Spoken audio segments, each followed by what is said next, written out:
I never thought I'd die on the 405, but here I am, parked sideways across a collapsed section of highway ramp, watching the sun sink behind downtown's jagged skyline while 1,000 rotting hands reach up from 30 feet below. The RV wasn't mine originally. It belonged to a prepper named Douglas Kemp, guy I worked with at the distribution center, always going on about government collapse and solar flares. Used to eat lunch in his cube showing me YouTube videos about water filtration. I thought he was exhausting. Turns out Douglas was the smartest son of a bitch I ever met, even if he didn't live long enough to enjoy being right. This started, God, what day is it? July? August? The heat says August, but I've lost track. Doesn't matter. Started in March, I remember that much. I was doing a double shift, loading pallets, when Ricky came running from the break room saying someone was eating Patterson in the parking lot. Actual eating. We all laughed. Patterson was this older guy, always falling asleep on the dock. We figured Ricky was messing around. Then we heard the screaming. By the time we looked out the loading bay doors, there were maybe 15 of them stumbling through the lot. Patterson was still moving, which was worse than if he wasn't. His throat was gone, but he kept trying to stand up, kept slipping in his own. Anyway, the things that got him were employees. I recognized Janet from HR by her purple cardigan. Recognized Tommy from receiving by the neck tattoo. They moved wrong, all jerky and loose like their joints didn't connect right. I ran. I'm not proud of it, but I'm alive, so maybe I should be. Grabbed my keys and phone and just ran for my truck. The highways were already jamming up. Everyone had the same idea at the same time. Get home, get to family, get out.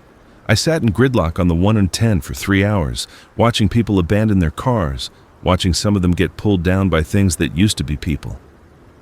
My phone kept buzzing with texts I couldn't answer. Mom, my sister Vanessa, my buddy Trevor. The last text from Vanessa just said, "Hurry." I never made it home. The jam turned into a parking lot, turned into a graveyard. People started leaving their cars. I watched a woman in a Prius 2 lanes over just sit there as one of those things smashed through her window. She didn't even scream, just stared at me while it bit into her shoulder. I still see her face. Douglas called me that night. I'd made it maybe 8 miles in 6 hours, was sitting in my truck trying to decide if I should make a run for it on foot. He said he was at his storage unit off Century Boulevard. Said he had supplies, had a vehicle, had a plan. Said if I could get there, he'd let me in. I barely knew the guy beyond lunch break conversations, but he was offering a life raft and I was drowning. Took me 2 days to go 4 miles. I'm not going into all of it. The things I had to do, the people I couldn't help. There was a kid, maybe 7, standing on top of a Honda Accord calling for his mom. I didn't stop. I think about that kid every single day. Douglas's storage unit was in one of those big facilities, 3 stories, orange doors, concrete hallways. He'd rented 4 units. 4. The man had stockpiled enough supplies for a year. Food, water, medical gear, weapons, tools. And in the biggest unit sat this RV, a Winnebago Brave, 32 feet of reinforced paranoia on wheels. Spent 8 years modifying her, Douglas said, showing me around like a proud father. Steel plating on the exterior, shatterproof windows, reinforced door frames, solar panels on the roof, water filtration system, the works. The RV had everything. Propane stove, tiny shower, chemical toilet, bunk beds, storage compartments crammed with canned goods and rice and pasta. Douglas had mounted metal shutters that could drop over the windows, had a ham radio, had a goddamn weapons locker with 3 rifles, 2 shotguns, and enough ammunition to start a small war. "We wait here for things to stabilize," he said. "Government will restore order. Military will clear the cities. This is temporary." We lasted in that storage facility for 18 days. It was me, Douglas, and 4 other people he'd let in. A nurse named Patricia, a teenager named Kevin, who'd shown up bleeding from a bite on his arm that turned out to be from a dog, an older couple named Frank and Louise. We slept in shifts, ate freeze-dried meals. Listened to the radio chatter turn from organized evacuation plans to desperate pleas to static. Kevin turned on day 12, happened in the night. He'd been sleeping in one of the storage units, and we heard Louise screaming. By the time we got there, Kevin had torn out Frank's throat. Douglas put them both down with a hunting rifle, Kevin and Frank. Louise just sat there in Frank's blood, not making a sound. She stopped talking after that, just stared.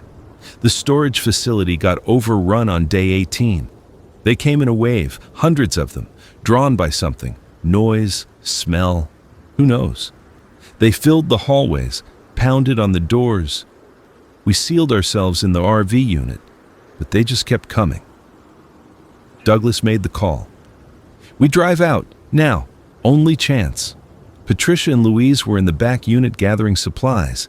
We were going to get them, bring them to the RV, but then the door to their unit buckled. The sound of it, metal tearing, hinges screaming. Douglas grabbed my arm. No time. We go now or we die here. I can still hear Patricia yelling our names. Can still see Louise's face through the gap in the door as we fired up the RV and Douglas gunned it through the facility's chain-link gate. We left them, and I don't know if they died fast or slow, and I think about that every night when I'm trying to sleep. The streets were chaos, cars everywhere, bodies everywhere, fires everywhere. Douglas drove like a maniac, using the RV's reinforced front end as a battering ram, pushing through. Wreckage, running down anything that moved wrong. We made it maybe 3 miles before the ambush. Wasn't infected. Was people, live people who'd set up a barricade on Century Boulevard, who opened fire on the RV because they wanted what we had. Bullets pinged off the steel plating. Douglas kept driving, cursing, hunched over the wheel. Then the windshield spiderwebbed and Douglas jerked backward and the RV swerved hard. Right. We hit something. Pole, car, I don't know. And the whole vehicle went sideways. I remember the sensation of tipping, the sick feeling of gravity shifting. Then, impact, and my head cracked against something hard and the world went blurry. When I came to, the RV was on its side, and Douglas was dead. Bullet had caught him in the neck. He'd bled out across the driver's seat, eyes still open, still looking surprised. I don't know how long I sat there next to his body. Long enough that I could hear those people from the barricade arguing about whether to come check the RV. Long enough that I heard the infected coming, drawn by the gunfire. I grabbed what I could, Douglas's backpack, a rifle, a box of ammunition, and I climbed out through the passenger window. The RV was totaled, tipped on its side in the middle of an intersection, steam pouring from the engine. Those people were coming from the east, infected coming from the west. I ran north. Found myself on a highway on-ramp, one of those big curved ones that spirals up to join the elevated section. And that's where I saw it, the section of highway that had collapsed. Earthquake maybe, or structural failure, or who knows what. The ramp had broken away from the main road, leaving a gap like a missing tooth. The ramp itself ended in a jagged edge 30 feet above the ground, and there, right at the broken edge, someone had parked an RV. Different RV, older model, maybe 1990s, white with brown stripes. Driver's door hanging open. No one inside when I checked. But it was positioned perfect, backed up right to the edge of the break, nowhere for anything to approach except from behind, down the ramp. And the ramp was narrow, maybe 20 feet wide, with concrete barriers on both sides. Defensible. That was the word that came to mind. This spot was defensible. I spent the rest of that day making it more defensible. Used cars from the ramp to create a barrier about 50 yards back, stacking them sideways with the RV's winch, creating a choke point. Found tools in the RV's storage bay. Previous owner had some supplies, not Douglas level prepared, but not nothing. Found 2 gallons of water, found a dozen cans of soup and vegetables, found a jerry can with maybe 3 gallons of gas. Found a body in the bedroom. Older man, gunshot wound to the head, revolver still in his hand. Looked like he'd made a choice when things went bad. I pulled him out, wrapped him in a sheet, laid him next to the concrete barrier. Didn't seem right to just throw him over the edge. Never. Knew his name. I think about him sometimes, wonder what his story was, why he chose this spot, why he chose to end it. That first night I sat in the dark, listening to the city tear itself apart. Gunfire, screaming, car alarms, explosions, the orange glow of fires reflected off the clouds, and below, at the bottom of the ramp, they gathered, the infected, dozens of them, hundreds, drawn by the lights of the highway maybe, or by some instinct I don't understand. They milled around down there, bumping into abandoned cars, into each other, making that sound, that wet groaning that doesn't sound like it should come from human throats. Some of them tried to climb up the ramp. They'd make it a few yards before losing interest or getting distracted. A few made it all the way to my car barrier. I watched them through the RV's side window, watched them paw at the vehicles, too stupid to climb over. Eventually, they wandered back down. I've been here ever since. That was, I don't know, 60 days ago, 70? I stopped making marks on the wall after the first month. It seemed pointless. Time doesn't work the same way now. There's light and dark, hot and cold, alive and dead. That's all. The RV became home, became my entire world. 30 feet long, 8 feet wide. Kitchen area with a propane stove that still worked until the propane ran out 3 weeks ago. Dinette that converts to a bed. Tiny bathroom with a chemical toilet that I've been dumping over the edge once a week, watching it splatter on the pavement below, trying not to think about what that says about the person I've become. Bedroom in the back with a queen mattress that smells like mildew and whoever died there. Water was the first problem. Those 2 gallons lasted maybe 4 days if I was careful. I set up a rain collection system using a tarp stretched across the RV's roof, funneling into empty bottles. It rained twice in the first 2 weeks. I've never been so happy to see clouds in my life. Now I have maybe 6 gallons stored in various containers. I ration it carefully. A few sips in the morning, a few at night. Use it to cook rice. Haven't showered in weeks. I smell like sweat and fear in the inside of this RV. Food is the second problem. The canned goods from the RV lasted maybe 3 weeks. I've been supplementing by making runs. The runs are where things get interesting. See, the highway ramp is part of a bigger interchange. There are other ramps, other sections of broken elevated road, connecting in a tangle of concrete maybe a quarter mile in each direction. Some sections collapsed completely. Some are intact, but led nowhere. And scattered across this disaster zone are vehicles, hundreds of them. People trying to evacuate when everything fell apart, stuck in the jam when the highway broke, abandoned in place, or with their drivers still inside, rotting in the driver's seat. Those vehicles are supply caches, food in the trunks, water bottles in the cup holders, first aid, kits in the glove boxes, tools, clothes, medications. Everything I need to survive is scattered across this elevated graveyard, and all I have to do is go get it. Except there are infected everywhere. They cluster thick on the ground level, drawn to the highway for reasons I don't understand. But there are also infected on the elevated sections. People who were in their cars when they turned, people who climbed up before the transformation took hold. They wander the broken sections of highway, stumbling along the lanes, falling off the edges sometimes. I've watched them plummet to the ground below and then just get up and keep walking if they land right. My technique for the runs has evolved. I wear dark clothes, found a black hoodie in a Toyota Camry, jeans from a Honda Civic. Move slow, move quiet. The infected respond to sound and movement more than sight. If I stay low and don't make noise, I can sometimes get within 20 feet of them without triggering a response. The key is planning the route. I spent the first week just observing, mapping out the intact sections in my head. There's a segment about 100 yards east that's completely separated from the main highway. You have to cross a gap maybe 8 feet wide, jumping from one broken edge to another. Beyond that gap is a stretch of road with maybe 30 cars. Beyond that is another gap, this one wider, maybe 12 feet. I haven't tried to cross that one yet. There's a section to the west that's still connected but slopes at a crazy angle where the supports failed. Cars slid down and piled up at the bottom. Dangerous to navigate but rich with supplies. People loaded up their vehicles when they ran, and all that stuff is still there. My first run, I was terrified. Waited until just after dawn when the light was good. Climbed out of the RV with a backpack and a crowbar. My hands shook so bad I could barely grip the crowbar. Moved along the ramp toward the nearest vehicle, a blue Subaru wagon about 40 yards from my barricade.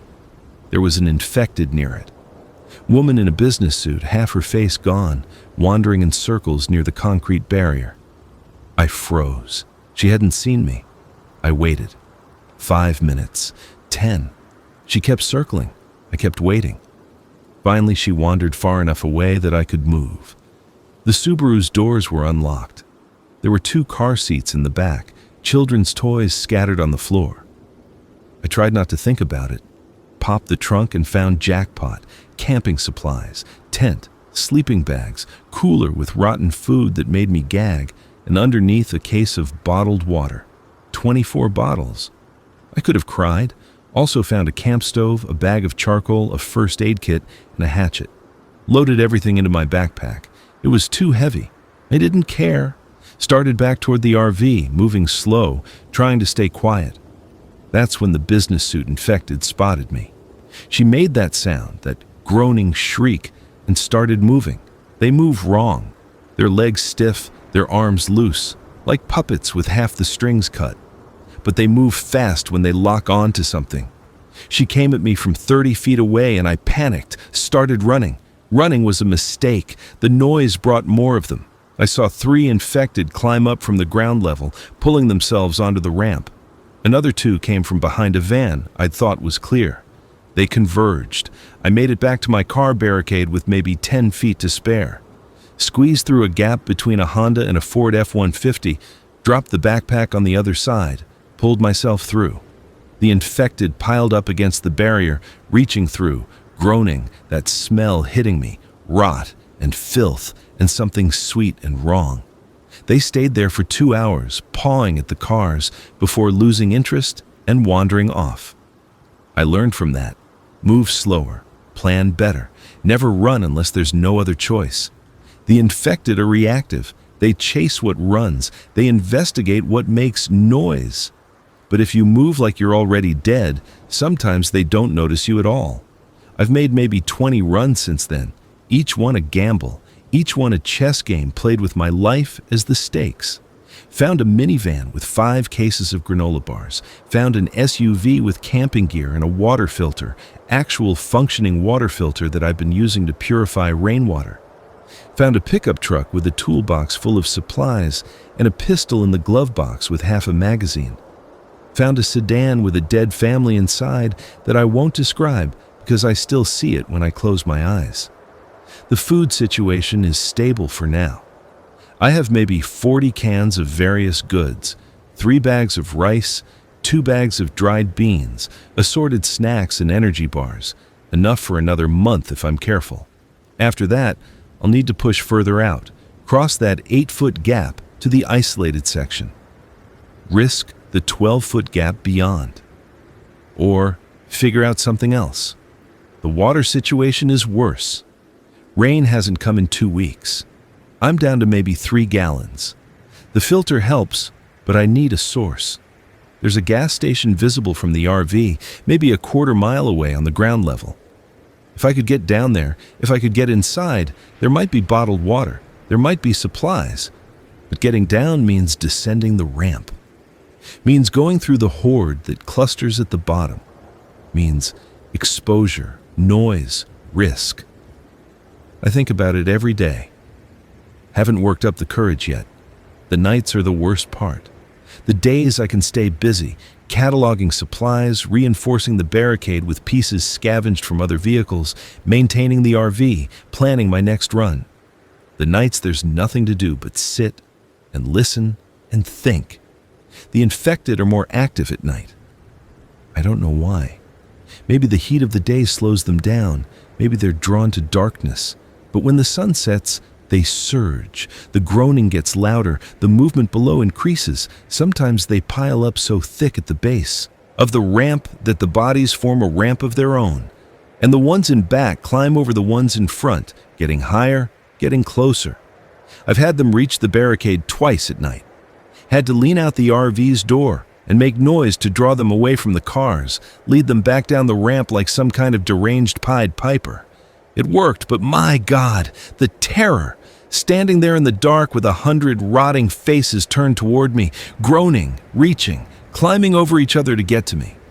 I sleep in short bursts, 20 minutes, 30 minutes, never more than an hour, always with the pistol in my hand, always with my boots on.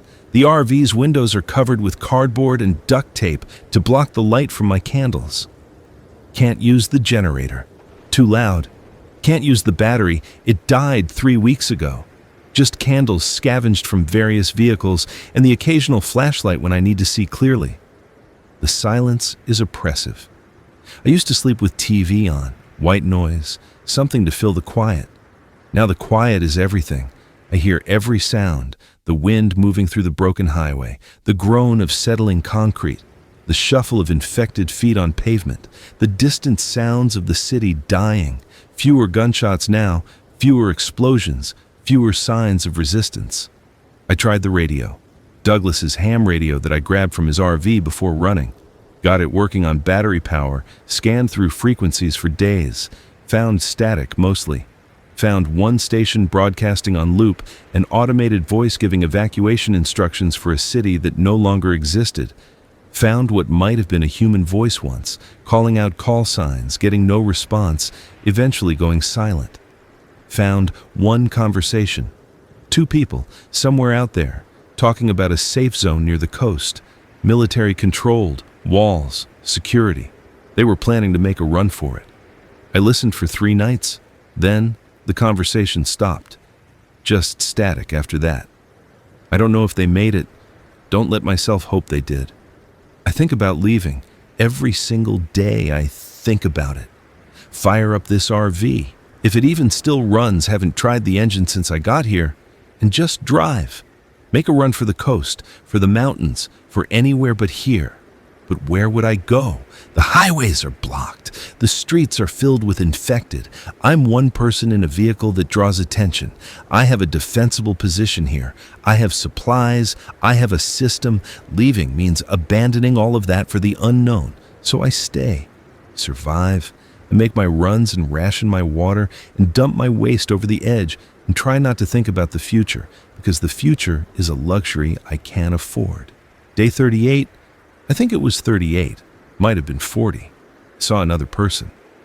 I was making a run to a cluster of vehicles about 60 yards east. Early morning, good light, minimal infected in sight.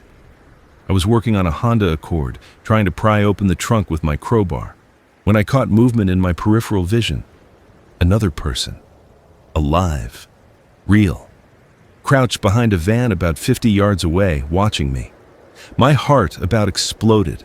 I hadn't seen another living person since Douglas died. Hadn't heard another human voice. For a second I just stared, not sure if I was hallucinating. Then the person moved, started creeping closer, and I saw it was a young guy, maybe early 20s, skinny, wearing a torn jacket and carrying a baseball bat. I raised my hand. Universal sign of peace. He stopped. We stared at each other across the broken highway, 2 survivors in a dead world. He pointed at himself, then at me, then made a gesture like bringing his hands together, trying to communicate, trying to say we should join up maybe. Safety in numbers. I looked at him. Looked at his hollow cheeks and desperate eyes. Looked at the baseball bat. Looked at the backpack he was carrying that seemed mostly empty. I thought about Douglas, about Patricia and Louise, about what happens when you trust people in a world where supplies are finite and desperation is infinite. I shook my head, pointed back toward my RV, made a clear gesture. My space. Stay away. His face fell. He tried again, more insistent gestures, pointing at himself, at me, making that joining motion. I picked up my crowbar and held it ready. Shook my head again.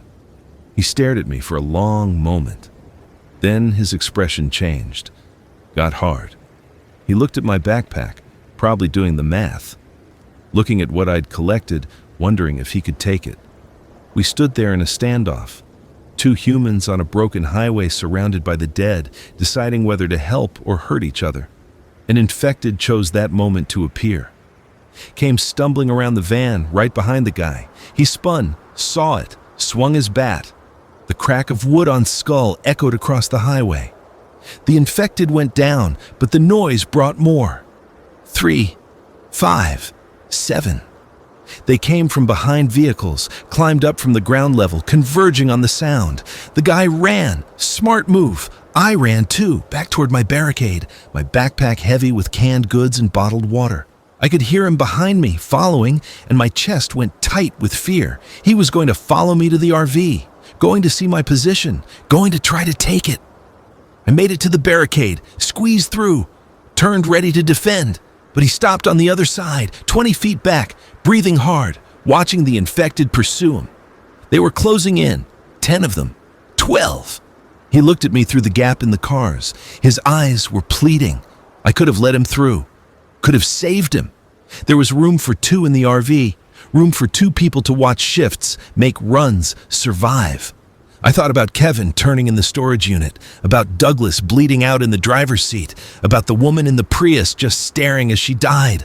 I raised the pistol and pointed it at him, not at the infected, at him. His face showed understanding, then acceptance, then nothing. He turned and ran along the barricade, leading the infected away from my position. I watched him disappear around a curve in the highway, listened to the sounds of the chase fade. Never saw him again. Don't know if he made it. Don't let myself wonder. That night I couldn't sleep at all. Kept seeing his face, kept thinking about the person I used to be, guy who helped old ladies carry groceries, who donated to charity, who stopped to help strangers with flat tires. That person died somewhere between the distribution center and here. Someone else is piloting this body now. Someone harder. Someone who points guns at desperate people and lets them die. I tell myself it was survival. Tell myself I had no choice. Tell myself that trust is a luxury for the old world. Sometimes I believe it. The weather changed around day 50. The heat broke and it started raining. Real rain, steady for 3 days straight. I set up every container I had, bottles, pots, pans, bowls. The tarp on the roof funneled water into my storage containers. By the end of the 3rd day, I had maybe 12 gallons, more water than I'd had since this started. The rain drove the infected to find shelter. They clustered under the highway overpasses, packed and tight, groaning at the downpour. The ramp cleared out for the first time since I'd been here. I stood in the RV's doorway and watched the rain fall on empty pavement and felt something I hadn't felt in weeks. Hope, maybe. Or just relief. I used the opportunity. Made 3 runs in those rainy days, hitting vehicles I couldn't safely access before. Found winter clothes in a minivan. Good news since the nights were getting colder. Found batteries in a truck. Found a bottle of whiskey in a Mercedes sedan and drank half of it that night. First alcohol since this started. Sat in the RV, feeling the warmth spread through my chest and pretending I was somewhere else. Found a laptop in a BMW. Dead battery, obviously, but I took it anyway. Something about the weight of it, the familiar shape, made me feel connected to the old world. I'll never power it on, never see what was on it, what pictures or documents or evidence of a life someone lived. But I keep it in the bedroom, set on the nightstand like an artifact from a lost civilization. The rain stopped on day 53. The infected emerged from their shelters and resumed their aimless wandering. The heat returned, worse than before, like the world was making up for lost time. The pavement shimmered. The air felt thick. Inside the RV, it was suffocating. I've been sleeping on the roof some nights. Found a way to climb up using the ladder mounted on the back. The roof is flat, has the solar panels that don't work anymore, and the rain collection tarp. I can stretch out up there and feel the breeze and see the stars. The stars are incredible now, without all the city light pollution. Can see the Milky Way like a river of light across the sky. Used to take Vanessa stargazing when we were kids. She loved astronomy. Wanted to be an astronaut. I wonder if Vanessa is alive. Wonder if Mom made it to the shelter they were talking about on the radio. Wonder if Trevor got out of the city. I'll never know. Their faces are starting to fade in my memory, features blurring, voices growing distant. I'm forgetting them, and I hate myself for it. But I can't stop it. The supplies are holding. I've been conservative, 1 meal a day, sometimes 2 if I've been active. The rice and beans stretch far. I found a way to cook using a small fire in a metal trash can I dragged to the RV.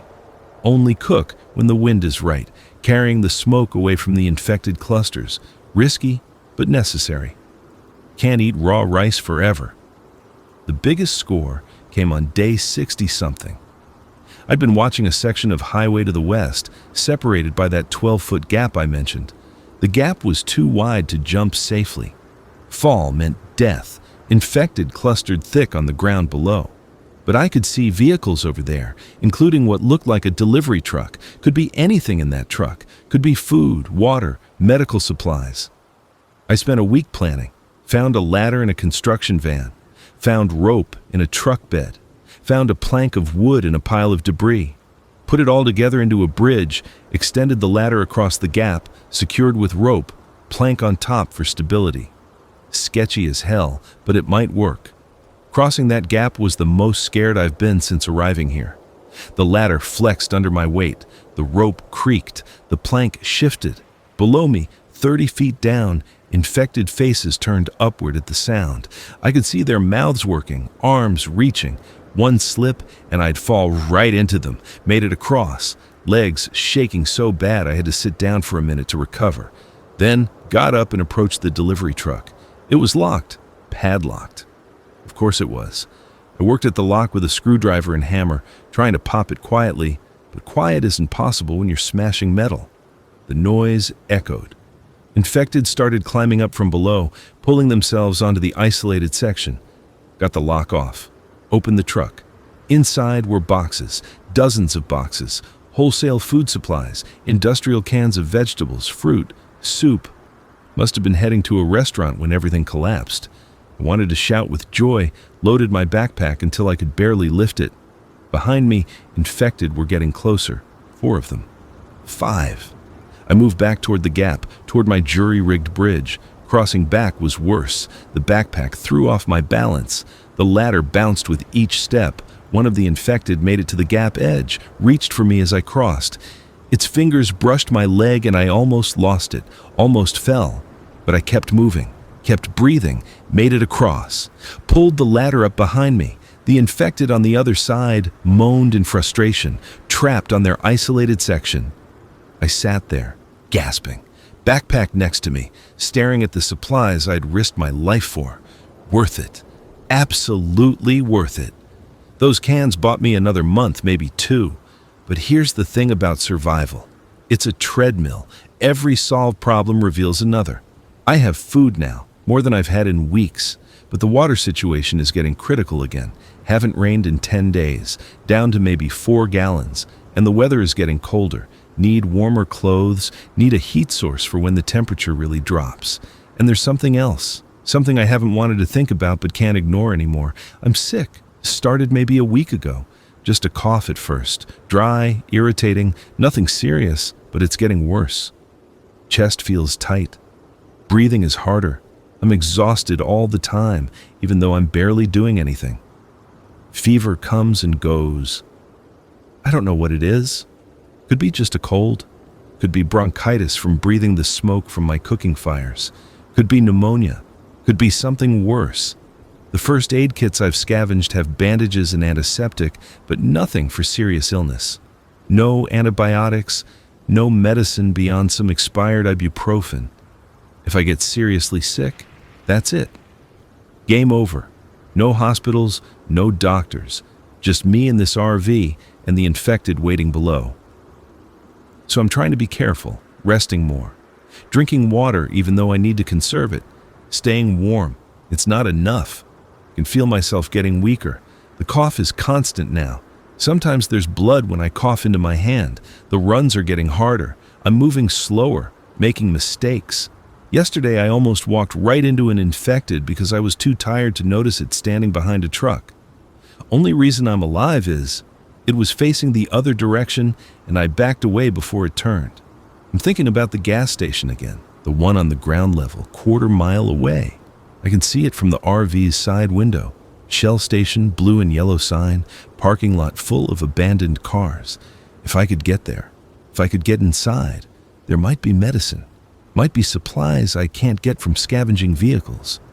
But getting there means descending into the horde, means fighting my way through infected, getting to the station, getting inside, getting back. In my current state, I don't know if I could do it. The alternative is staying here, hoping the sickness passes, hoping the rain comes, hoping I can stretch my supplies long enough to recover. Hope is a dangerous thing to depend on. Night 70-something. Can't sleep. Cough is too bad. Sat up and lit a candle, rationing it, watching shadows dance on the RV's walls. Got to thinking about Douglas again, about his preparation, his planning, his certainty that civilization would rebuild. He was wrong. Hasn't been a helicopter in weeks. Haven't heard gunfire in days. The city is going dark, section by section. The fires have mostly burned out. The sounds of resistance have faded. Whatever battle humanity was fighting, we lost. Sometimes I climb onto the roof and look at the city skyline. Downtown used to blaze with light, towers lit up like beacons. Now it's dark, dead. The buildings are just black shapes against the night sky. Sometimes I see movement in the streets, infected, thousands of them, flowing through the empty boulevards like a slow river. The world ended, and I missed it because I was hiding on a broken highway ramp in a dead man's RV. I think about the last conversation I had with Vanessa. Week before everything started, she called to ask about Mom's birthday, what we should get her. I was at work, distracted, told her I'd call back later. Never did. That's the last time I heard her voice. Talking about birthday presents for a celebration that never happened. The guilt is worse than the fear sometimes. Survivor's guilt, I guess. Why am I alive when so many died? I'm not special, not brave, not particularly skilled.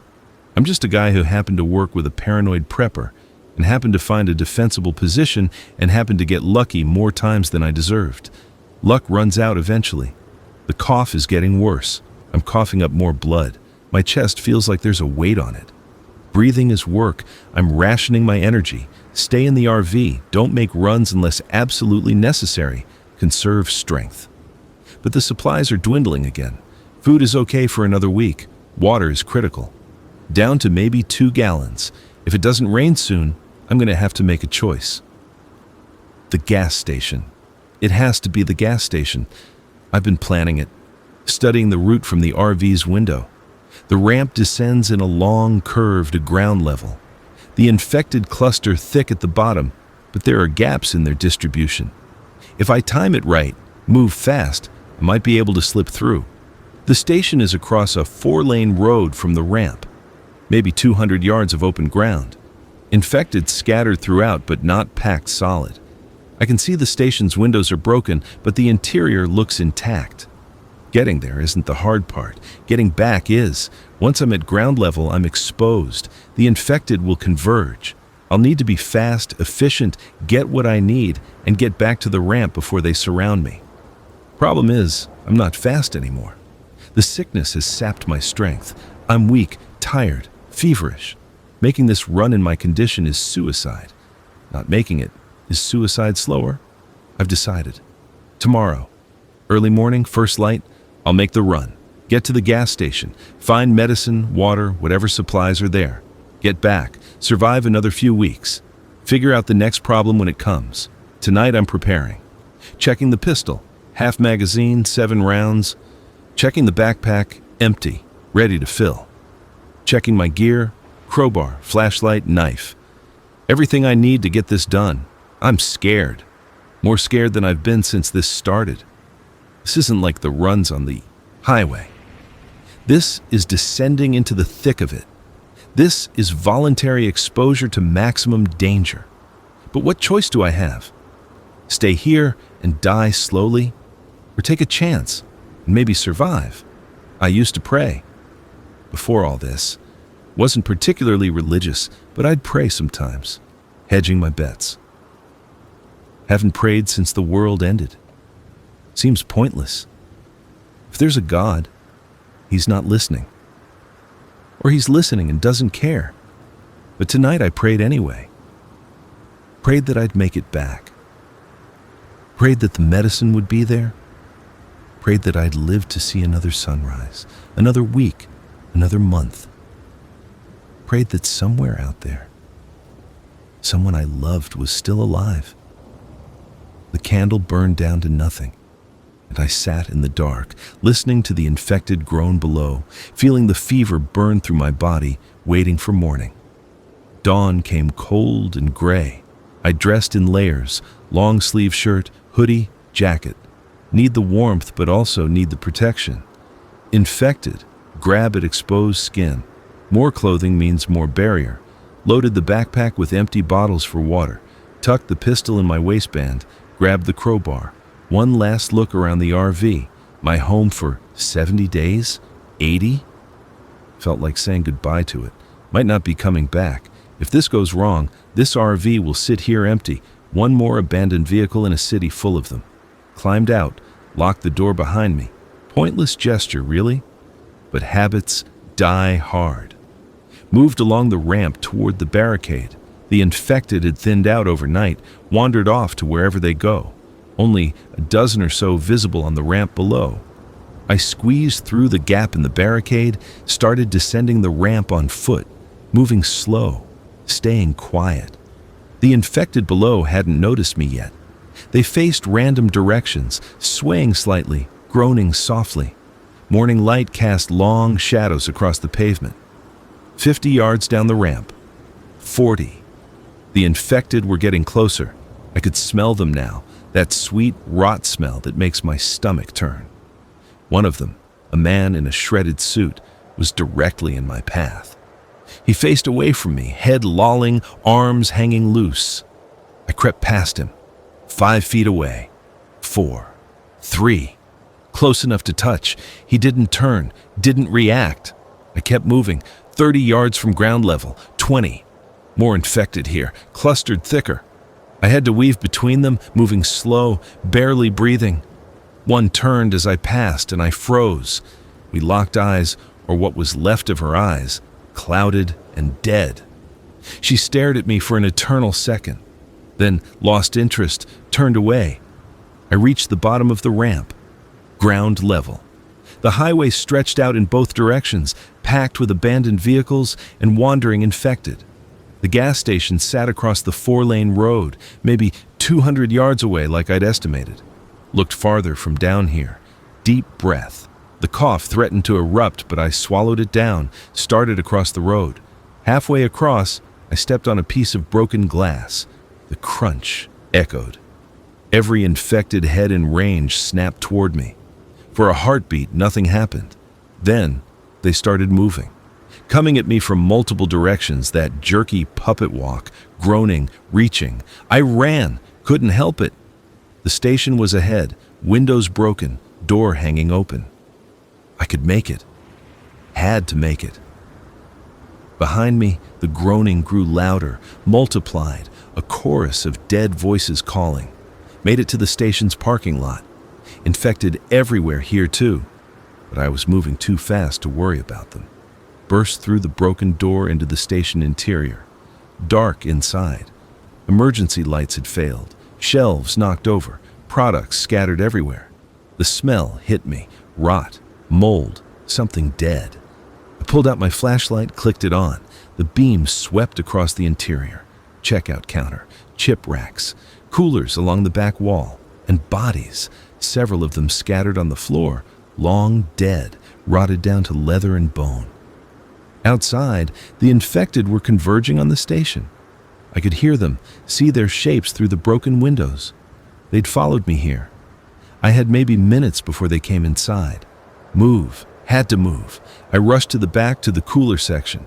Most of the coolers were empty, glass doors hanging open, products long since scavenged. But one cooler was still closed, door intact. I yanked it open. Water, bottles of water, rows of them, warm but sealed, untouched. I could have cried, started loading them into my backpack, hands shaking, moving fast. The infected were at the door now, filing in, groaning. The sound echoed in the confined space. I moved deeper into the station, looking for the pharmacy section, found it in the back corner, small setup, over-the-counter medications behind a locked case.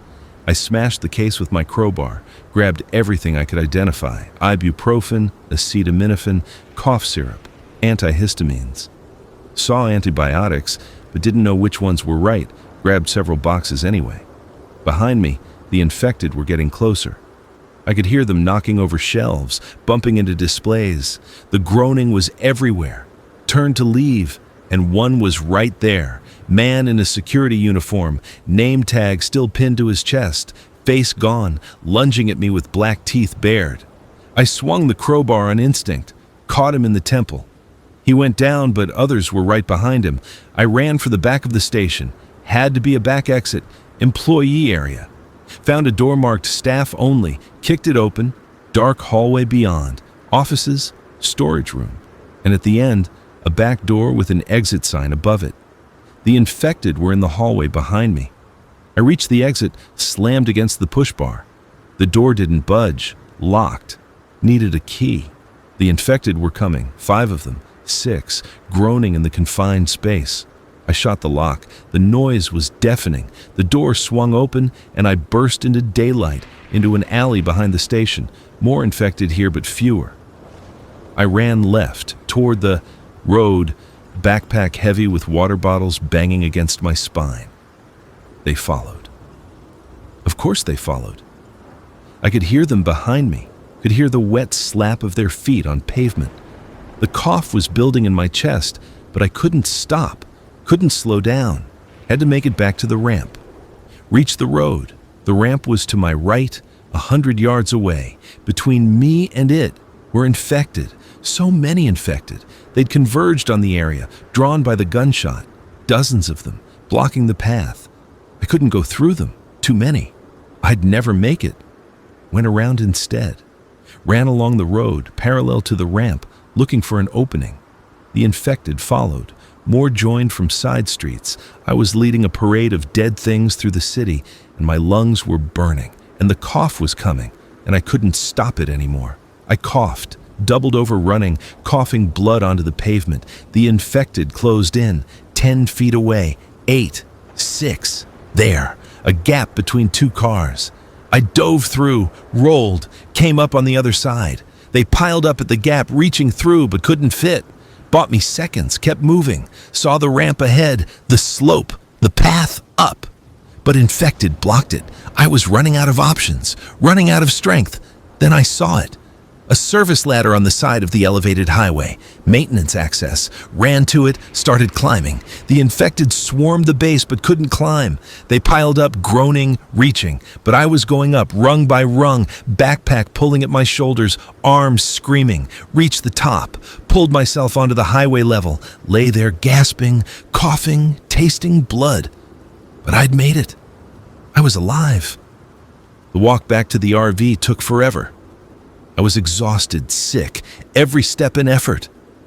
But I had the water, had the medicine, had bought myself more time, made it back to the barricade as the sun was setting, squeezed through, stumbled to the RV, got inside, locked the door, collapsed on the floor, and just lay there, breathing, bleeding, alive. The medicine helped. Not much, but some. I figured out which antibiotics to take by reading the boxes. Amoxicillin for respiratory infections. Took them with water, precious water that I'd risked my life to get. Swallowed the pills and hoped they'd work. The fever broke on day 3. The cough lessened on day 5. By day 7, I could breathe without pain. The medicine had worked. I was going to survive. Again. But the run had cost me. I was weaker than before. The exertion had depleted my reserves, and I'd used 3 bullets. 3 of my 7 bullets on the gas station lock. 4 rounds left now. 4 chances to defend myself if things went wrong. The weeks that followed were a blur. I fell into a routine: wake up, check the barricade, ration food and water, make a run every few days when supplies got low, return, survive, repeat. The city continued dying around me. The sounds of civilization faded to nothing. No more helicopters, no more gunfire, no more car alarms or explosions, just wind and rain and the constant groan of the infected. I saw the second living person on day 90-something was making a run to a cluster of vehicles to the east when I spotted her. Woman, maybe middle-aged, moving along the highway's edge. She was scavenging too, checking cars, moving quiet. We saw each other simultaneously, froze, stared. She had a gun, could see it tucked in her belt. I had my crowbar ready. We assessed each other across 50 yards of broken pavement. She raised her hand. Wave, I waved back. She pointed to herself, then to a section of highway to the north. Her territory, I guessed. Then pointed at me, questioning. I pointed back toward my RV, my territory. She nodded, understanding. We'd drawn our boundaries. She'd stay in her area. I'd stay in mine. No conflict, no contact. She turned and left. I watched her go, watched her disappear around a curve in the highway. Felt something strange, relief that she'd existed, sadness that we couldn't help each other, acceptance that this was the new reality. Saw her a few more times after that. Always at a distance, we'd wave, acknowledge each other, keep moving. I think she lived in a section of highway maybe a quarter-mile north. I think she was alone like me. I think she was probably just as scared. Then one day, I didn't see her anymore. Waited, watched, nothing. She just stopped appearing. I don't know what happened. Don't let myself imagine.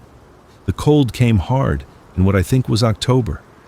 Temperature dropped fast. The RV's heater didn't work without power.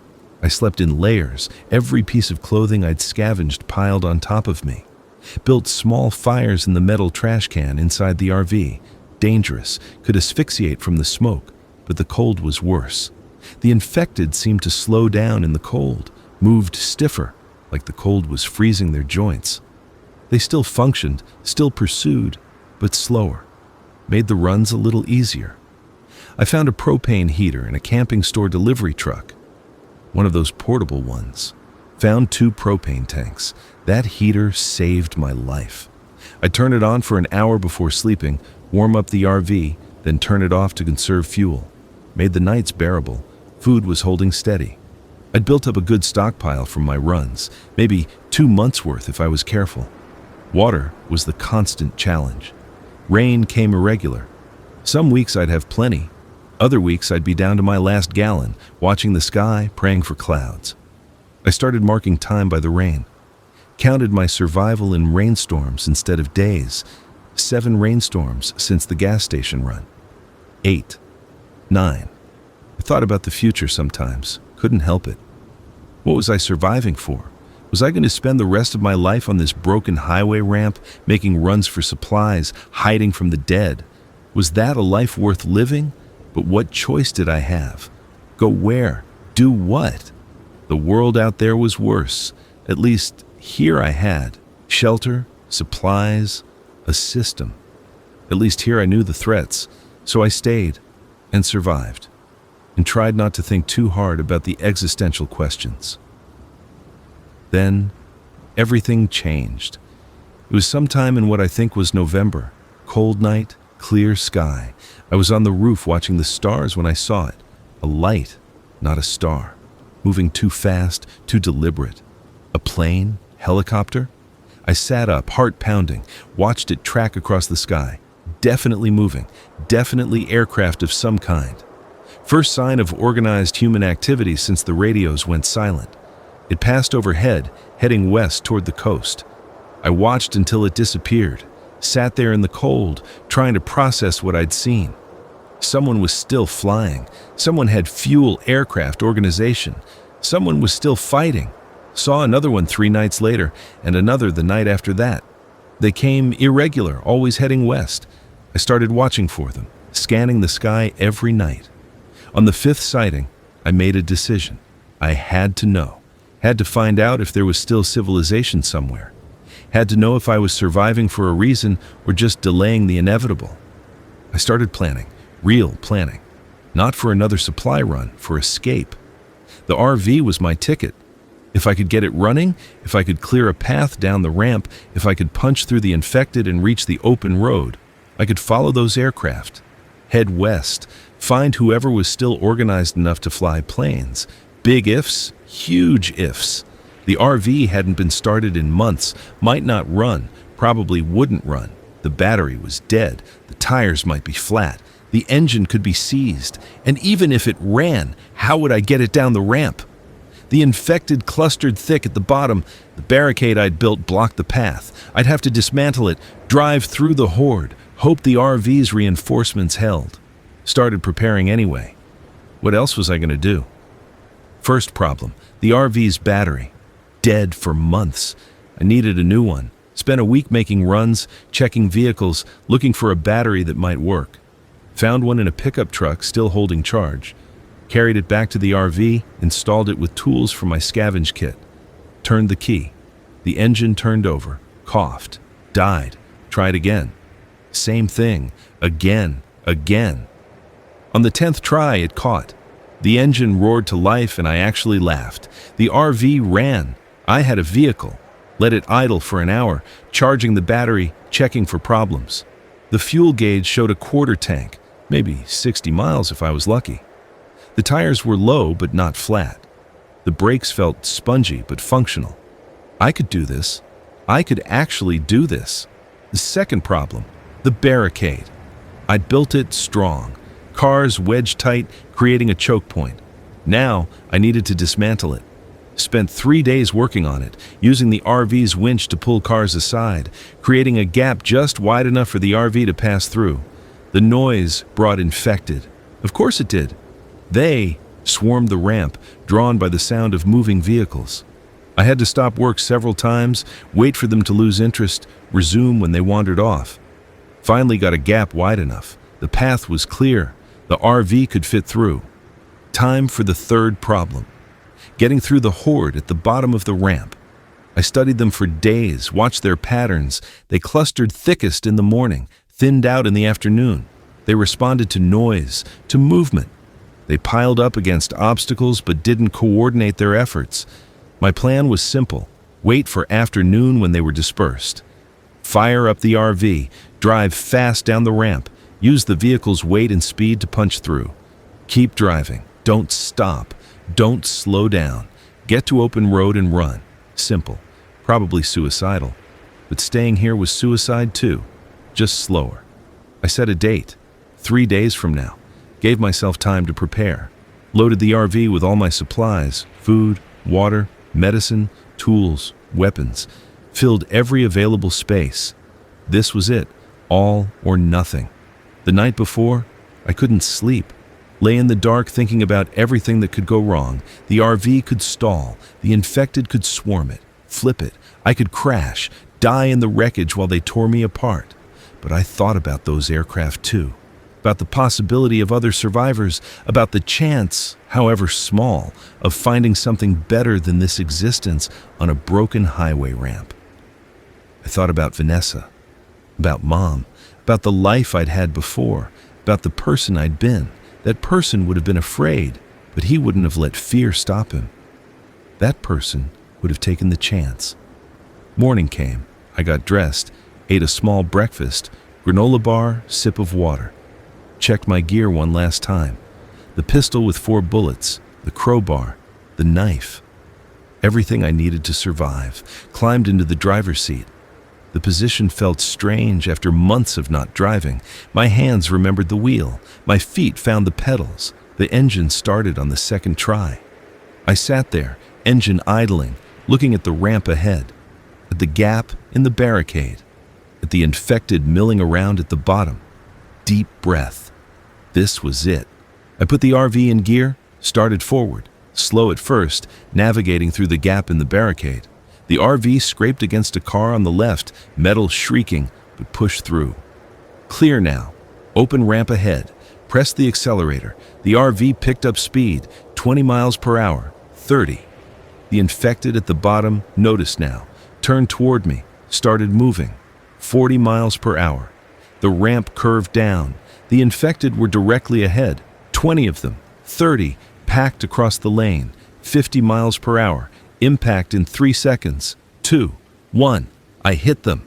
The RV shuddered with impact. Bodies flew, smashed against the windshield, tumbled over the roof, disappeared under the wheels.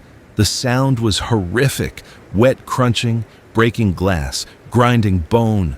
The RV's reinforced front end held.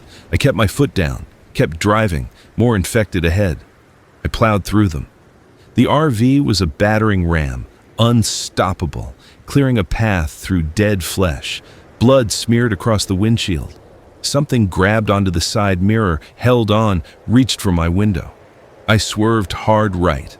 It fell away, reached the bottom of the ramp, ground level, infected everywhere, but I was moving too fast for them to converge. Spun the wheel left, toward the road heading west. The RV fishtailed, regained control, straightened out. Clear road ahead. Empty highway. I pressed the accelerator to the floor. The city fell away behind me. In the rearview mirror, I could see the infected, hundreds of them now, filling the road, pursuing uselessly as I pulled away. The broken highway ramp disappeared in the distance. My home for 3 months. Gone. I drove west, past abandoned cars and burned buildings and infected wandering the streets, past the gas station where I'd nearly died, past the distribution center where this all started, now overrun and silent, past neighborhoods I'd lived in, worked in, existed in back when existence was simple. The RV's engine ran smooth. The fuel gauge dropped slowly. I had maybe 50 miles left, 50 miles to find something, anything. The infected thinned out as I left the city center. The suburbs were quieter, less dense. I saw groups of infected, but nothing like the downtown horde. Saw evidence of resistance, makeshift barricades, burned areas where someone had tried to create a defensive perimeter, all abandoned now. 10 miles out, 20. The fuel gauge dropped to 1/8. 30 miles, 1/16. I needed to find gas soon or I'd be stranded. There, a truck stop ahead, big one, multiple pumps, convenience store, restaurant. I pulled in, engine idling, scanning for threats. Infected here, but just a few. 5 visible. 6. They noticed the RV, started moving toward it. I grabbed the crowbar, opened the door. They came at me from different angles. I'd never fought this many at once, always avoided, always ran. But I needed gas and they were between me and the pumps. The first one reached me, man in a trucker's cap, arm missing, jaw hanging loose. I swung the crowbar, caught him in the head. He went down. The second was right behind. Woman in a waitress uniform, crowbar to the temple, down. 3 more coming. I backed toward the RV. They closed in, swung at the closest one. Teenage kid, t-shirt shredded, intestines hanging out. He grabbed the crowbar. We struggled. His grip was insanely strong, fingers like iron. I kicked his knee. Something crunched. He fell. I brought the crowbar down on his skull. 2 left. They lunged together. I dodged left. 1 missed. 1 caught my jacket. I spun, used the momentum to tear free, swung wild, connected with something, heard a crunch, turned, both down. I stood there breathing hard, covered in black blood, surrounded by corpses, 5 infected dead by my hand.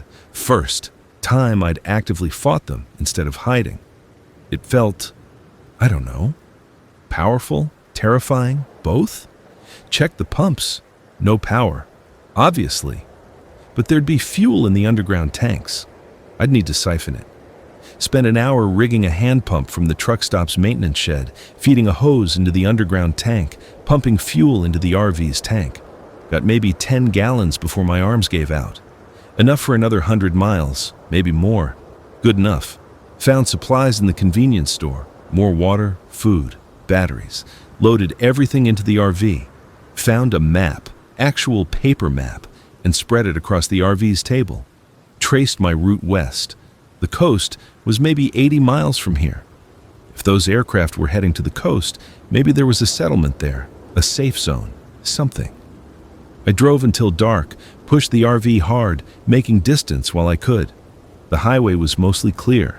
A few wrecks to navigate around, a few infected to avoid, but nothing like the city. Found a spot to stop for the night. Rest area on the highway, elevated slightly, good visibility. Parked the RV, killed the engine, sat in silence. I'd done it. I'd escaped. 3 months trapped on that highway ramp, and I'd actually gotten out. Should have felt victorious, felt empty instead. What was I driving toward? What made me think the coast would be any different? Those aircraft could have been military doing reconnaissance of dead cities. Could have been the last remnants of government flying nowhere in particular. Could have been anything. But sitting on that highway ramp waiting to die wasn't an option either. At least I was moving now. At least I had a direction. Slept fitfully in the RV's bedroom. Woke multiple times to check the windows, make sure nothing was approaching. The night was quiet. Peaceful, almost. Stars bright overhead. Could almost pretend the world was normal. Morning came cold and gray. I started the engine, let it warm up, pulled back onto the highway. The fuel gauge showed half a tank, 60 miles to the coast. I could make it. The landscape changed as I drove west. Less urban sprawl, more open space, hills, trees. I passed through small towns that looked mostly intact. No fires, no obvious destruction. Just empty. Windows dark, streets deserted. Where had everyone gone? Then I started seeing the signs, spray painted on walls, on roads, on abandoned cars, arrows pointing west, messages, safe zone ahead, military checkpoint 40 MI, salvation this way. My heart started pounding. The signs were real. Someone had organized this. Someone was directing survivors to a location. I followed the signs. They led me off the main highway onto smaller roads, through abandoned military checkpoints, just empty sandbag positions and concertina wire now, past burned areas where infected had been systematically eliminated. Someone had cleared this route, maintained it. The signs led me to a final checkpoint, real one, manned. I came, around a curve, and there it was. Concrete barriers across the road, guard towers on either side, armed people in military uniforms. Alive, real. Pointing weapons at my RV. I stopped, killed the engine, raised my hand so they could see them through the windshield. A voice over a loudspeaker. Exit the vehicle slowly. Keep your hands visible. I climbed out, hands up. 5 soldiers surrounded me, rifles aimed.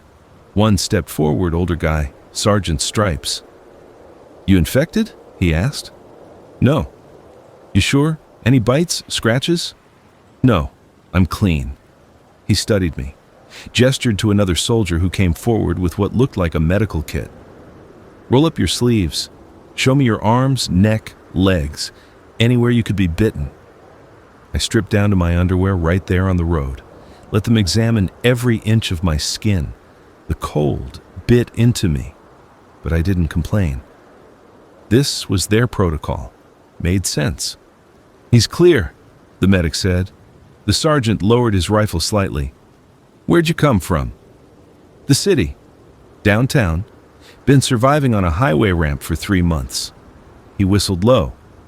Downtown's a death trap. How'd you get out? Drove. RV's reinforced. He looked at the RV, noted the blood and dents, nodded. You're lucky. Or skilled. Maybe both. He gestured down the road. Safe zone's 5 miles ahead. Settlement called Sanctuary Point. We've got walls, power, clean water, food. Rules, though. Strict ones. Can you follow rules? Yes. You willing to work? Contribute? Yes. He smiled. First genuine smile I'd seen from another human in months. Welcome to Sanctuary Point. Follow the road. Check in at the main gate. They'll get you processed. I dressed, climbed back into the RV, started the engine, drove past the checkpoint. The soldiers watched me go. 5 miles felt like 500. My hands shook on the wheel. After months alone, after fighting and hiding and barely surviving, I was about to enter a community of living people. The thought terrified me almost as much as the infected. Sanctuary Point appeared around a curve, and I stopped breathing. It was huge, a compound built into a coastal valley, walls, actual walls, 20 feet high, made of shipping containers and concrete and steel, guard towers every 100 yards, gates, spotlights, and beyond the walls, buildings. Hundreds of them, houses, structures, tents, smoke rising from chimneys, solar panels glinting in the sun, people moving around, visible even from a distance. Civilization, surviving, thriving. I drove to the main gate. It opened. I drove through. I'd made it. But standing there in Sanctuary Point, surrounded by survivors, I realized the story wasn't over. It was just beginning. The processing took 3 hours. Medical examination, thorough, invasive, necessary. Full body check for bites, blood test, psychological evaluation, background interview. They needed to know who I was, where I'd been, what I'd done. I told them everything.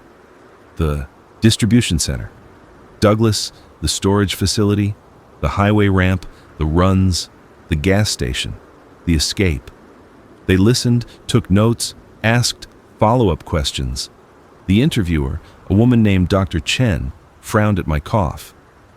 "You said you had a respiratory infection, took antibiotics?" "Yes, amoxicillin, from a gas station pharmacy." "When did the symptoms start?" "Maybe 6 weeks ago.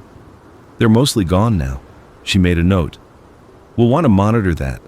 We've had issues with untreated infections turning serious. You'll need to check in with medical weekly." "Okay. You have any useful skills? Medical training, engineering, agriculture, military?" "I worked in distribution, logistics, loading and organizing supplies." She nodded. "We can use that. Supply management is critical here. You'll be assigned to the warehouse detail. Housing will be in the communal barracks until you earn enough credits for private quarters." "Questions?" "Credits?" "We run on a credit system. Work earns you credits. Credits buy you privileges, better housing, extra rations, personal items. Everyone starts equal. Everyone contributes. No freeloaders." Made sense. Can't maintain civilization without structure, without rules. I nodded. "One more thing," Dr. Chen said. "The RV, that's a valuable resource. We'll need to requisition it for community use." My gut tightened. The RV was mine.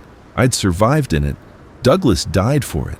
It was my safety, my home, I stopped myself. Old world thinking. Things didn't belong to individuals anymore. They belonged to the group, the community. I had to adapt. "Okay," I said. "You'll be compensated in credits. Plus, you'll have priority use if we need to send out scavenging teams." "Fair?" "Fair," she smiled. "Welcome to Sanctuary Point. Barracks are that way. Dinner's at 6. Tomorrow, you start work." The barracks were exactly what I expected. Long building divided into cubicles. Each cubicle had a cot, a locker, a small shelf. 20 people to a building, communal bathrooms, communal everything. After 3 months alone, being surrounded by people was overwhelming. The noise, the smell, soap and cooking food and sweat and life, the conversations, the laughter, the normalcy of it all. I found my assigned cubicle, stowed my gear, sat on the cot. A guy poked his head around the partition. "You're new. I'm Ravi." Young guy, maybe mid-20s, friendly face. I realized I hadn't said my name out loud in months. "I'm Tyler." "Tyler? Cool. Been here long?" "Got here today." "Nice. Where from?"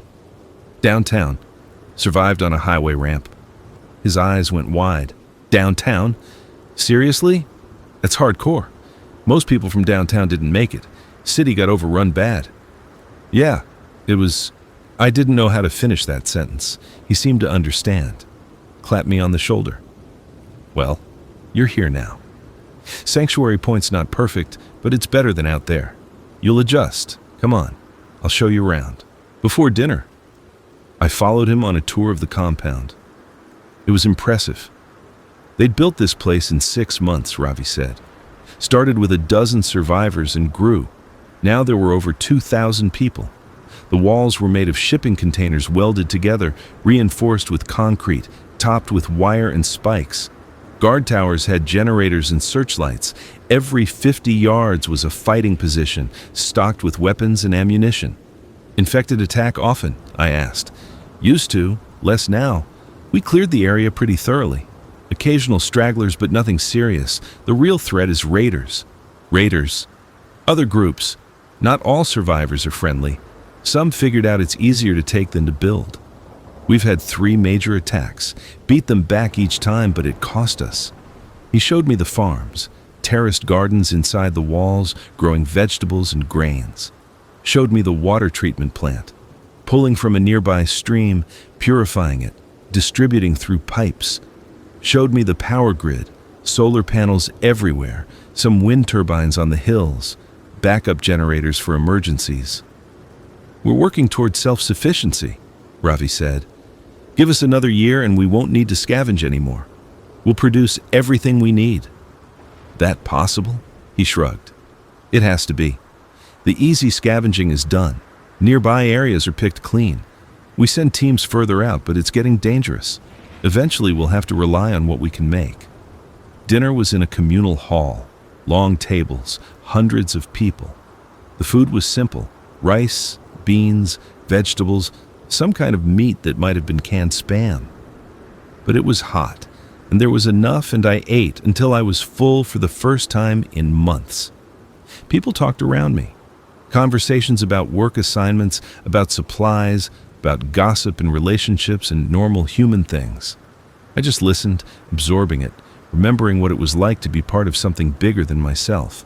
After dinner, I walked the perimeter, wanted to see the walls up close, wanted to understand this place's defenses. A guard on one of the towers called down. "You're the new guy? Tyler?" "Yeah. Heard you drove here from downtown, that true?" "True. Hell of a drive. You see the stadium on your way?" "Didn't go that way." Stadium's where they herded people during the evacuation, told everyone it was safe. Then it got overrun. 20,000 people died there. Biggest massacre of the outbreak. I didn't know what to say to that. He continued. "Point is, trust is dangerous. But we're trying to build something here. Trying to prove that humanity's worth saving. You seem solid. We could use solid people." "I'll do my part. That's all anyone can ask." I went back to the barracks, lay on my cot listening to the sounds of people sleeping, snoring, someone crying quietly, someone else whispering prayers. After months of silence, the noise was strange, comforting in a way. I thought about the highway ramp, about my RV sitting empty in some compound parking area, about Douglas and Patricia and Louise, and the nameless people I'd failed to help, about Vanessa and Mom and Trevor and everyone I'd lost. Survivor's guilt crashed over me like a wave. Why was I alive when so many died? What had I done to deserve this second chance? No answers came. Just the darkness and the sounds of sleeping humans and the knowledge that tomorrow I'd wake up and work and contribute and try to be part of rebuilding civilization from the ashes. Sleep came eventually, and with it, nightmares. The same ones I'd had on the highway ramp, running from infected, watching people die, standing frozen while someone screamed my name, woke in a cold sweat. Someone was shaking me. "Tyler. Hey, Tyler, you were yelling in your sleep." Ravi, looking concerned. "Sorry, nightmares." "Yeah, everyone gets them. You okay?" "Yeah, thanks." He went back to his cubicle. I lay there in the dark, heart pounding, waiting for morning. The warehouse work was familiar. Moving supplies, organizing inventory, loading trucks for scavenging runs. The supervisor, a man named Gordon, appreciated that I knew what I was doing, knew how to stack pallets efficiently, knew how to rotate stock, knew logistics. "You're faster than the last 3 guys we had in this position," Gordon said on day 2. "Where'd you learn this?" "Work distribution before everything happened." "Well, you're damn good at it. Keep it up and I'll recommend you for extra credits. The work was exhausting, but good. Kept my mind occupied. Kept me from thinking too much. The other workers were friendly enough. Most were survivors like me, people who'd made it through hell and were trying to build something new. During breaks, I'd hear their stories. A woman named Ellen who'd survived in a bunker with her children for 4 months. A guy named Marcus who'd been a cop, fought his way out of a police station when it got overrun. A teenager named Lily who'd watched her whole family turn and had to run. Everyone had trauma, everyone had nightmares, everyone was trying to cope. The psychologist, Dr. Reeves, held group therapy sessions in the evenings, optional but encouraged. I went to one, sat in a circle with 15 other people, listening to them share their experiences. One man talked about killing his infected wife. Another woman talked about leaving her elderly parents behind. A young guy talked about eating rats to survive. Everyone had done things they couldn't forgive themselves for. When it came to my turn, I told them about pointing the gun at that desperate survivor, about leaving him to die, about choosing my safety over his life. You made a choice, Dr. Reeves said. A hard choice. But you survived. You're here. You can honor his memory by building something better, by being the kind of person who helps others now that you have the chance. I wanted to believe that. Wanted to think I could atone. Wasn't sure I could. The weeks passed. I fell into routine, work in the warehouse, meals in the hall, therapy sessions, sleep plagued by nightmares. It was a life. Not the life I'd had before, but a life. I earned enough credits for a private room after 6 weeks. Small space, barely bigger than the RV's bedroom. But it was mine. Had a door I could lock, a window overlooking the compound, a desk where I could sit and write. Started keeping a journal, recording everything that had happened, trying to make sense of it. Made friends, if that's what you call the connections formed in survival situations. Ravi and I were close. Ellen from the warehouse became someone I could talk to. Even Gordon softened, started treating me more like a colleague than a worker. But there was something wrong with Sanctuary Point. Took me a while to see it. The place was too controlled, too organized. The council, the 5 leaders who made all the decisions, they ruled with absolute authority. Their word was law. Question them and you faced consequences. I saw it firsthand when a guy named Derek complained about rations being cut. The council called him in. He didn't come back. When I asked what happened, Ravi got quiet. He was exiled. For complaining? For undermining authority. The council doesn't tolerate dissent. That's necessary. That's what they'd say. And maybe they're right. Maybe strict control is the only way to maintain order. Or maybe we've just traded one kind of oppression for another. I thought about that a lot. Sanctuary Point was safe, was fed, was functional. But it wasn't free. Every aspect of life was regulated, monitored, controlled. 3 months in, they announced mandatory labor assignments. Everyone would work extra hours building new fortifications. No choice, no credits, just contribution for the good of the community. People grumbled but complied. What choice did we have? Leave? Go back out into the wasteland? Face the infected? I worked the fortifications, hauling concrete, welding shipping containers, building walls higher, stronger. And I thought about the highway ramp, about being alone but free, about making my own choices. During a break, I climbed to the highest point in the compound, looked out over the walls at the world beyond. Saw the forest, saw the hills, saw freedom and danger in equal measure. A voice behind me. Thinking about leaving? Turned. It was Ellen. How'd you know? Everyone thinks about it. Some do it. Most die. But some survive. Some survive. She came and stood next to me. I think about it too. About taking my kids and just going, finding somewhere quiet, living on our own terms. Why don't you? Because I'm scared. Because as much as I hate the control, I hate the alternative more. Out there I'm alone. In here I have people, have safety, have a chance at a future for my kids. Is it worth the cost? She didn't answer. Just looked at the horizon with me. That night, I made a decision. I was leaving.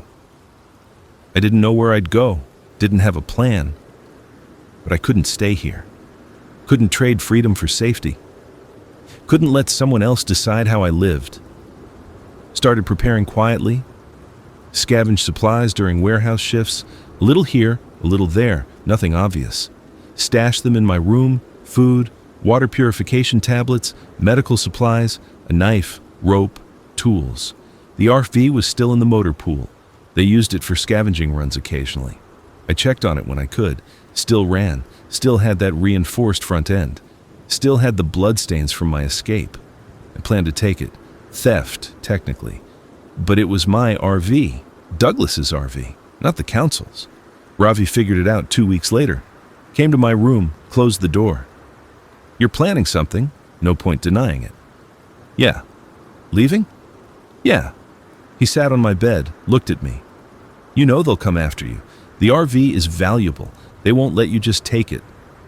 I know. And you're still going? I can't stay here, Ravi. I can't live like this. He nodded slowly. I get it. I do. But leaving alone is suicide. You need help. A partner. I'm not dragging anyone into this. What if I want to come? That surprised me. You'd leave Sanctuary Point? This place saved my life, but it's not living. It's existing. I want to live. Find somewhere without councils and rules and mandatory labor, somewhere I can make my own choices.